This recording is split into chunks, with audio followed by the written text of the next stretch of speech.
Cannabis sativa is the plant, but one is hemp and one is cannabis. Can you tell the difference? Two young entrepreneurs from Rhode Island are building a luxury leaf line of clothing made of hemp. Tyler Johnson and Kyle Oliviera stop by the new Pro Cannabis Media studio to go in the weeds with Jimmy Young. Don't look now, but it's a whole new world of weed out there. Pot is flower, it's Bruce Banner and Blue Dream. You've got bongs and dabs, resin and shatter, vaping and edibles, new terms, new strains, and new ways to use cannabis sativa, the plant. Some just made with CBD, and hemp has minimal THC. There's sativa and indica strains, and 100 chemicals, all legal in 10 states for adult use. There's a lot to get to know. Get used to it, folks, because it's legal in the Bay State and it's not going away. Neither is In the Weeds with Jimmy Young next.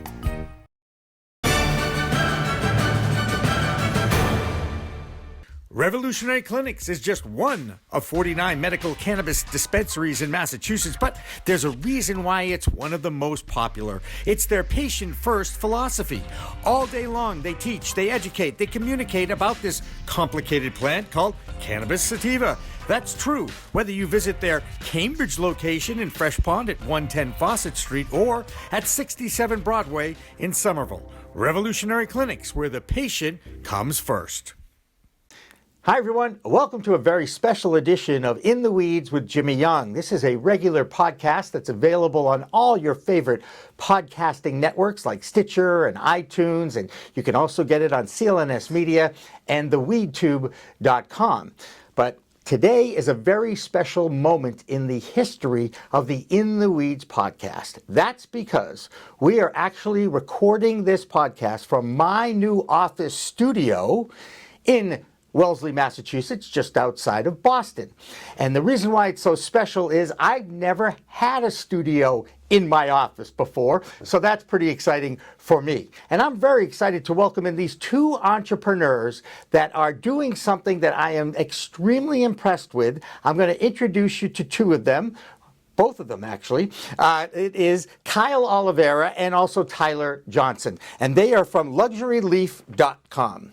Correct? Correct. And you guys, are you originally from the Rhode Island, Massachusetts area? Where are you from? Yeah, so I was born in East Providence, Rhode Island. That's where I was born and raised. So, And you didn't go to Moses Brown, did you? No, Nope. I went to LaSalle and then East Providence High School. I'm not going to hold that against you. All right? I know a lot. The only people I've known ever in East Providence went to Moses Brown. Yeah. I hang with a good crowd. What can I tell you guys? All right? All right. Tell me about, who's going to tell me the history of Luxury Leaf? And I realize you're both in your early 20s. It can't be a lot of history here. No. So it all started about 2 years ago. It started with me, and it actually started as a project. So I went to Bryant University. I just graduated last year, but my freshman year we had to do an economics project. So the project was to disseminate to the crowd or the class what would be the impact of legalizing marijuana, right? So we had to show, how is this going to affect supply? How is this going to affect demand? But that's when I discovered what hemp was, because for me, I didn't know that hemp was a cousin of the marijuana plant, and that it contained no THC, and that it had 50,000 uses. So once I discovered this, I was like, wow. I was always interested in fashion. I had all the shoes growing up, the Jordans, the Nikes. I always dressed well. He won best dress in high school, and I got second. Well, I was off by one vote. So we always were into fashion. Yep. And we kind of realized that the second biggest polluter was the fashion industry. So really, if we're gonna make a change the threads. Yep. And change it. And by the way, I love how you refer to hemp. I call it impotent weed. Okay, because if you're going to smoke cannabis or use cannabis, you might as well get a little buzz, and we can get into the entourage effect and all that too. But we're not going to do that on this show, because I want to talk manufacturing. I want to talk hemp. And more importantly, you guys are really historians about the hemp history, right? Yeah. So when we had started it off, my position in the company was Chief Knowledge Officer.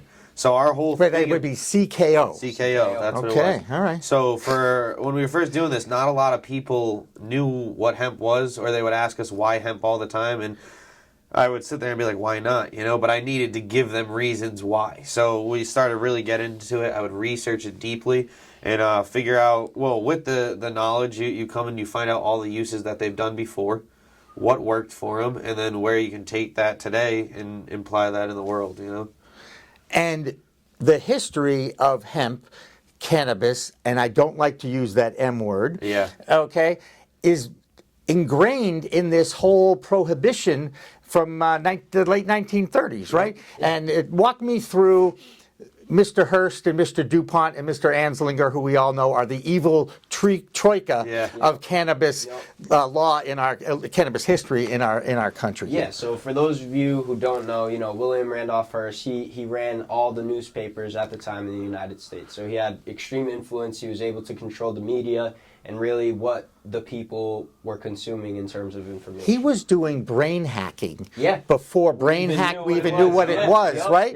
Yep. I just thought I'd throw that in there. Yeah, no, absolutely. And Henry Anslinger was the commissioner of the Federal Bureau of Narcotics at the time, and he was tasked, to make marijuana outlawed because it was because those Mexicans that he wanted to fight against in California, whatever, were users of it, as were the African Americans at the time that were. But if I believe, if I'm correct, he was also the nephew of someone that was the treasurer of state at the time, who had a ton of money invested into textiles. He said, you know what, if you can shut this down, do what you can. And they did exactly that. Right. And they made all the money off of it that they could. Right. And that's why one of my first blogs that I ever wrote for my Pro Cannabis Media website is in 1937, the wrong drug was made illegal. Exactly. Because we all recognize that alcohol is a far more potent component than the cannabis leaf, which is a natural herb. Yeah. Exactly. Right? We all know, anybody who's been in this space understands that, but it is amazing to me that we've had to undergo 80 years of undoing the propaganda that reefer madness was, and here we are in 2020 in Massachusetts, my home state, where it's legal. I continue to pinch myself. Saying, did this really happen? And granted, guys, I'm a medical user. I really have been. I've had 4 surgeries since I was 40 years old, which was a long time ago, 22 years ago. And I'm just trying to keep it going. You know what I mean? I'm just trying to make a living. I just worry about every little thing you guys can understand. And now that I'm in my office, I feel like I can do that, right? Exactly. Let's go back to the clothing thing here. Okay. All right. You guys have a logo. There it was. Okay. It's flashing through as we go. Luxuryleaf.com is your site. Yep. You have an online site. What is your model? How what they say with business plans? You guys wrote one at some point. Yeah. How does it make money? Yeah. So ideally, not ideally, we have 2 parts of the business that generate revenue for us. So we have the retail side, which is, like you said, you can go on luxuryleaf.com and you can buy this shirt, you can buy this crew neck. Exactly. But also, our biggest thing is pushing sustainability, right? And helping businesses, get green and hop on this wave, because businesses are printing on cotton. Cotton, to make one shirt, it uses 2,700 liters of water, and that's what you drink in 2.5 years. Yeah. So it's very polluting, very dirty, and to really make the change, we have to get it out to the masses. So we partner with businesses who are already getting promotional material, and we say, hey, instead of printing on this harmful cotton, print on this hemp. Exactly. And I know the man with the mobile hemp museum, John Dvorak, will be very proud of you guys, because he really does believe that this product can change the world in so many ways. So we'll be doing something similar to him. We're going to be doing a mobile shop. So we're going to be renovating a whole RV into a store that you'll be able to come in and see our products and other products that we're paired with, and kind of get it. We want to go from basically university to university, start where the education is, and get it out to the people who want to be learning, and have them go make the big impact afterwards. Isn't it amazing that it was December of 2018 that evil Senator Mitch McConnell signed the Farm Bill with a hemp pen, a pen made out of hemp, right? Yeah. This happened, right? Yeah. And he opened a Pandora's box with the CBD world, right? Didn't realize what he was doing. All he thought he was doing right by the Kentucky tobacco farmers who needed another cash crop. Exactly. Well, and what's crazy is it really is a cash crop, because Like, for example, farmers right now, I believe corn is the best money producer, right? Mm-hmm. The hemp plant crushes it, Right. absolutely crushes it. I think it's like you can make 20 times more than what you would off of corn, and twice as fast. Yeah. So my older brother's very familiar with the commodity futures world. Yep. Mr. John Henry, the owner of Liverpool and the Boston Red Sox, he made his fortune in the commodities world. Yep. Okay, brilliant people, gambling with, high end. Yep. And because it's a live product, cannabis being a live product, ultimately he thinks that it'll be traded on the futures in the futures, will. whether it be hemp or I believe so as well. it's the same plant. Exactly, and it's hemp is really incredible. Everyone right now is so caught up with the CBD, how you were saying, but the truth is, hemp can do anything you see in this room. It down stretches. to the shirt, down to the plastics that are used in those TV screens. Yeah. Anything can be made from hemp. So of course it's going to be a commodity. And It like- is in the rest of Right. anywhere else in the world. And there'll be a wholesale price for it and the whole 9 yards, right? Exactly. And back to my point before was we were saying how a lot of people say, why hemp, right? Why use hemp?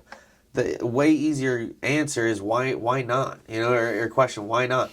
Anything you want made out of wood or metal or plastic, we can now do out of hemp, have it be stronger, have it be more sustainable, and have it be much more healthy for the planet. Yeah. And speaking of health, because it's a vegan product, this is a plant-based product because it's a plant, right? So you can make a car out of this, right? Yep. You can make a house out of this, correct? Yeah. And by the way, So the it TikTok doesn't. that I have no scientific brain. It's kind Yeah. of like music too. I have no musical, ability at all. Yep. To actually see a house made out of hemp is something that's on my bucket list. So we're getting into that. I'm a contractor, so I Yep. build homes. So this is what we're trying to get into now: is the hempcrete, the hemp wood floors, hemp particle board. You can make a completely carbon negative home and completely off the grid. So Will you see that? Look, I'm 40 years older than you guys. By the time you're my age in your own office studio, who the heck knows, right? Do you see a time where we're going to actually have perhaps even saved this planet because we're killing the planet with all our plastics? it's the only way we can Yeah, really. As And Jack Harris said, I don't know if it will, but hemp is the only thing that can feed you, clothe you, take care of all transportation needs, take care of all construction needs, while reversing the greenhouse gas effect, cleaning the planet, cleaning the soil. that's the thing. Hemp was planted after the Chernobyl nuclear disaster, and it took out the cadmium from the soil, the heavy metals. It completely cleaned tills the radiation. land. Yeah. It's amazing. So Yeah. not only the soil, there's off the coast of Chile, hemp is growing naturally underwater. So you can clean the soil, you can clean the air, and you can clean the water. It's still up to the humans to not screw it up, though. Yep. Right? And Exactly. that's the key here because, look, we're all frail beings. We're not perfect. I get boy, do I get that on a somewhat regular basis. Anyway, point being, again, you still have to have the laws in place. You still have to manufacture, grow it. You still have to grow the stuff. Well, so that's the whole thing. When you create a need, like Tesla, he's trying to make electric, right? But instead of trying to make new motors and new cars and everything, use what you got. So all these huge transportation companies, right? They use diesel trucks. You can put hemp biomass right in a diesel engine and have it run more efficiently than it would off the diesel fuel. Because Rudolf Diesel, his first engine he created was for the Model A or Model T, and it was designed to run off hemp oil. Hemp and peanut oil. And when he released that car, it was made in France. He released it at this whole thing when they said this is what we're going to be doing. It was run off hemp oil. Yeah. Was it the World Exposition back in Exactly. the Yeah. Yep. See, I can help. But by the way, I threw that in, but I didn't know that Diesel is actually named after a guy named Diesel. Rudolf Diesel. Yeah, he's the creator of the I thought Rudolph was the guy who took Santa's sled with the red nose. No, and what's crazy is Ford didn't even make his engine for the car. He built the car out of hemp. Right, and then Rudolf Diesel, and there's a picture of him hitting the car with a sledgehammer and it bouncing back off. Right. Are you guys worried about regulations and the government getting involved? At some point, They're gonna try, but I think it's really gonna be up to the farmers. Right. You know? And the farmers are a big lobby in this country and a big part of this country. And in fact, most societies, you're going to have farmers involved because that's just how you need them because you need to have something to eat, right? And it is a plant again. So we're going towards the Burger King has the plant-based burger, right? And there are now more vegans, I believe, growing than any other. You know, and guys, look, I admit it, I'm a meat and potatoes guy. What can I tell you? I'm old. All right, however long I last, I can last. You know what I'm saying? But I could totally respect the future where people who do want to be committed to the planet and do want to be committed to having a healthier lifestyle and starting to use hemp as clothing, shoes, the whole 9 yards. Exactly. I mean, hemp, as we've been talking this whole time, it has all these benefits for the planet, but we haven't really spoke about the benefits of the hemp clothing itself. So hemp is the strongest natural fiber, right? So that means that it's going to last a lot longer than any of the other clothes you have. Not to mention it, you don't need any pesticides or insecticides to grow it. So there's no chemicals on your skin. It's all natural, all vegan, like you said before. It's antimicrobial. So if you're in a hospital or if you have a baby, right? People love their babies. They don't want any germs around them, bacteria. Don't touch my kid, you know? Right. Well, if you have clothing that now is being produced without herbicides or pesticides on it when it's being made, it's eco-friendly and now it's UV protectant, so you're not going to be worried about your kid getting a sunburn when he's at the beach or playing outside or whatever. And it's antimicrobial, so now there's not bacteria living on your kid's clothing. You know, they get dirty, they play, they sneeze, they wipe their snot on their clothes. It doesn't matter, you know? So it's really amazing what this fabric can do, what this plant can do. It's endless. Yeah. Take me through seed into the ground. We grow the hemp. It looks like a green flower, just like cannabis. It is cannabis. It's cannabis sativa. It just doesn't have the THC in it, the intoxicating component of the cannabis plant, if you will. How do you go from a plant to either a piece of clothing or a house? It's still foreign to me to actually see this process. You boil it down and then build. I don't know. You tell me.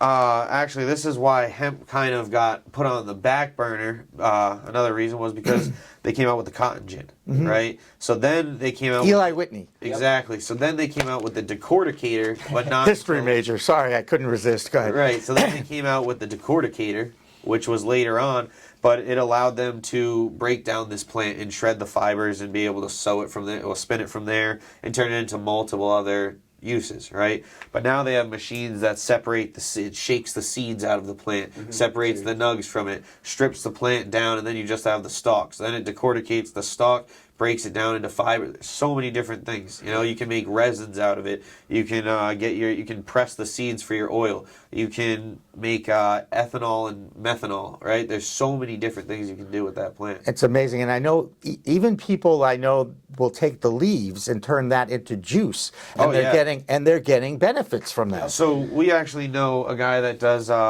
like infused meals. Yeah, of course. Right? We had a few of them on. We had one on our show a couple of weeks ago on Weed Talk, and Joe Nelson from Mass Cannabis Chefs has been in my old studio. That's awesome. So I totally understand that too. Yeah, and so they use the leaves there. You know, you can make a salad out of it, and that salad's going to be the most beneficial salad you've ever ate in your life. And the skeptics and the people that aren't enlightened to the science behind this now are still sitting there going, "Oh, they're just a couple of guys that like to get high and want it." No, there's so many different uses to this. And again, as Mr. John Dvorak taught me this, there's a mistake made in the media. They say CBD and hemp is not psychoactive. It's non-intoxicating. Exactly. It is. CBD is psychoactive because it's involved with the endocannabinoid system, right? Exactly. So he taught me that, and I hope we'll reiterate that now. I'd say it's actually probably more psychoactive than THC.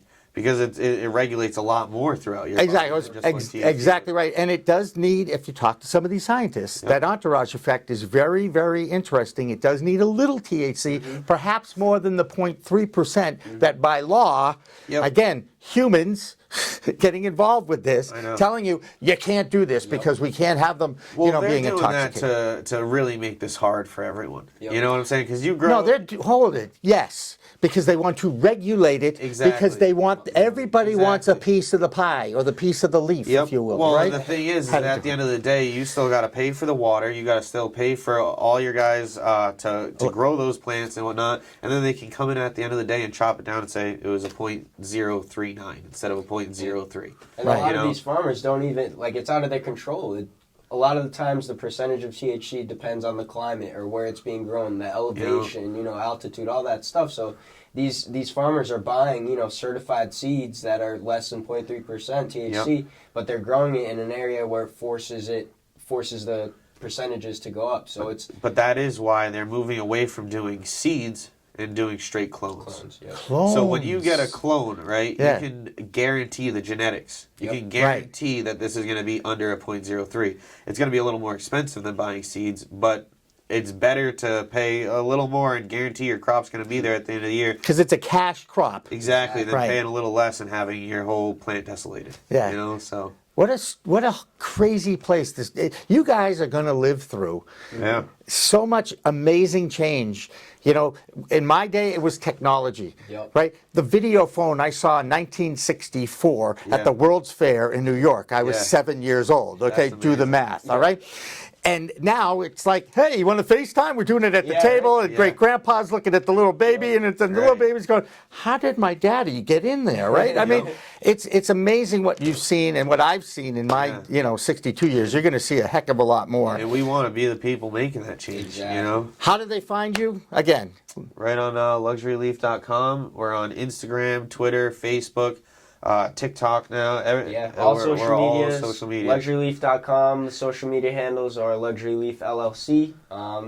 Instagram, like you said, YouTube, Twitter, Facebook. Pretty much every social media platform we're out there. Go ahead and follow us and message us if you have any questions. We're willing to answer anything, and we want to just educate. That's what we're here for. Yeah, and it's beautiful that it is about education because either side of this plant, knows the importance of the science and the education that has to be followed. And once you start reading about it, and once you do the research, and once you take the time as a parent or as a legislator, you will be amazed at the uses of this, and it's why the Rastafarians say, it's all about the plant, man. Well, so it's about the plant. Exactly, and when you start making this about another plant money, you can't, it's not going to go anywhere because you have ill intentions, and when you're all about the plant, that's what you're going to want to see grow, not your pockets. And he works a full-time job. I own my other company that doing my own stuff. Yeah. And, it's just, this is what we do because we want to see this get out there. We want to see the knowledge be made. We want to see a difference be made. In doing so, we've been able to really not worry about a lot of the things. When you're running a business worried about the money, all right, we have to get this amount of sales. We got to do it. You're going to cut corners. You're going to do it for something else, And when you're not pushing those sales, you're not really worried about that. You're more so willing to get into a conversation with someone and sit there for 15 minutes than worrying about the 5 other people that just walked by, Socially responsible capitalism. This is what you guys are practicing. I meet with a lot of people, talk with a lot of people who are doing the same thing. They just want to do right by the world. Exactly. And their fellow man, which is such a beautiful thing. And people and planet, it's the most important thing. And these are the stories that I like to tell. So I really appreciate you guys. Hey, you guys are my first 2 guests in my new studio. Thank you so much for coming in. It means the world to us. Thank you. There you go. That's Kyle Oliviera and Tyler Johnson. And this has been In the Weeds with Jimmy Young. Remember, it's a whole new world of weed out there. Use it responsibly. See you next time. Happy hemping. Happy hemping. We are Pro Cannabis Media.